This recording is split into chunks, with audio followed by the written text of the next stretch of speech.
আসসালামু আলাইকুম।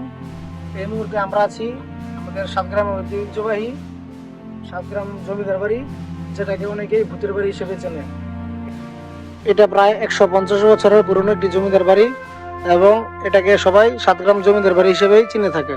আজকের এই ভিডিওর মাধ্যমে আমরা এর ইতিহাস কিছুটা তুলে ধরার চেষ্টা করব।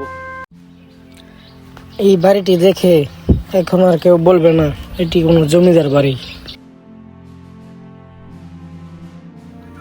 স্থানীয়রা অবশ্য এটাকে এখন আর কেউ জমিদার বাড়ি বলে দাবিও করে না।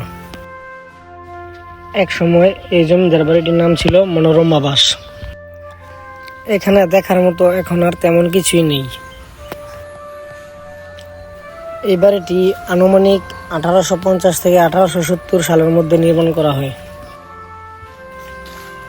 এই জমিদার বাড়ির জমিদাররা 7 ভাই ছিল এবং এর মধ্যে 3 জনের নাম জানা যায়। তারা হলেন শরৎ গুপ্ত, পরশ গুপ্ত এবং নরেশ গুপ্ত। বাকি 4 জনের নাম আজ অব্দি জানা যায়নি।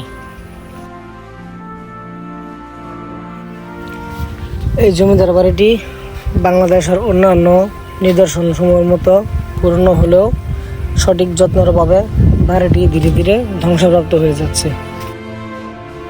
এই জমিদার বাড়িটি 3 তলা বিশিষ্ট একটি জমিদার বাড়ি এবং সেটি এখন আর তেমন কিছু নেই। বাইরের দিক থেকে বাড়ির কাঠামোটি ঠিক থাকলেও ভিতরের অবস্থা খুবই ভয়ঙ্কর। এটা হচ্ছে এই জমিদার বাড়ির ভিতরের দৃশ্য, অনেকটা হরর মুভির মতো। এবারের ভিতরের অবস্থা খুবই ভয়ঙ্কর এবং হঠাৎ করে যে কেউ দেখলে ভয় পেয়ে যাবে।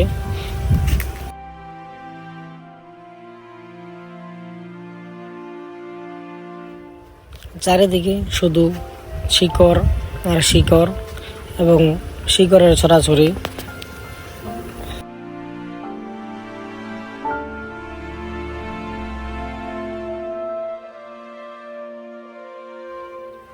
এবং ভিতরের অবস্থা খুবই খারাপ, আপনারা দেখতেই পাচ্ছেন। ভিতরের পরিবেশ খুবই নোংরা, এখানে কয়েক সেকেন্ড দাঁড়িয়ে থাকা খুবই কষ্টকর।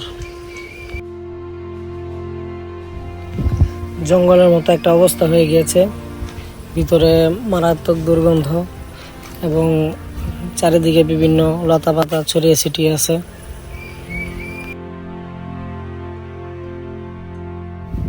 দেখে মনে হচ্ছে বাড়িটি হয়তো কোনো বড় ধরনের হামলার শিকার বা এখানে কোনো যুদ্ধ সংঘটিত হয়েছিল।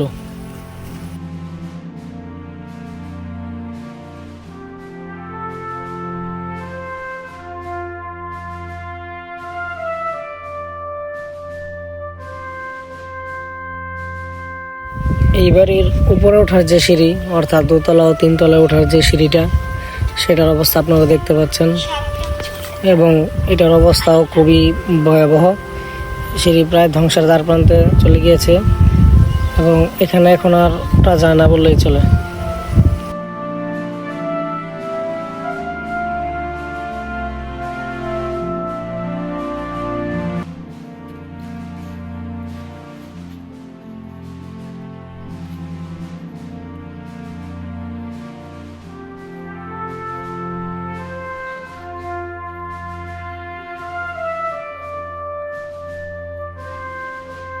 সাধু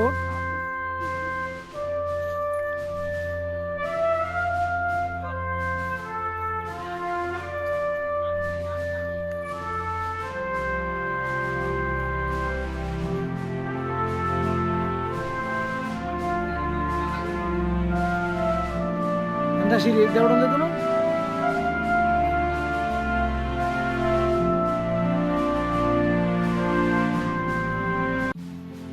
এই জমিদার বাড়ির একটি বিশেষত্ব হলো এর সান বাঁধানো পুকুর ঘাট। বাংলাদেশের প্রায় সব জমিদার বাড়িতেই এরকম পুকুর ঘাট দেখা যায়। এবারের সামনে এবং পিছনে 2টি পুকুর ঘাট রয়েছে।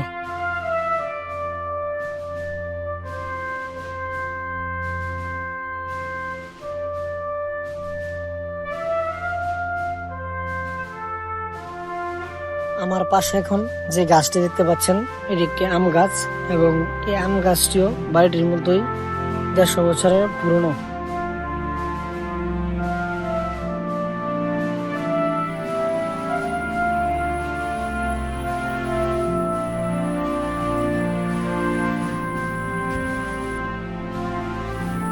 আমরা আজকে ভিডিওটি প্রায় শেষ পর্যায়ে এসে পড়েছি।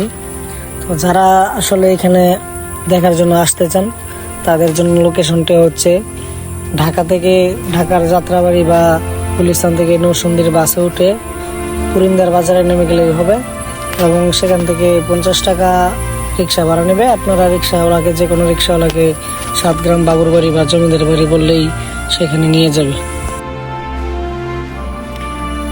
ইনশাল্লাহ দেখা হবে আবারও অন্য কোনো নতুন ভিডিওতে।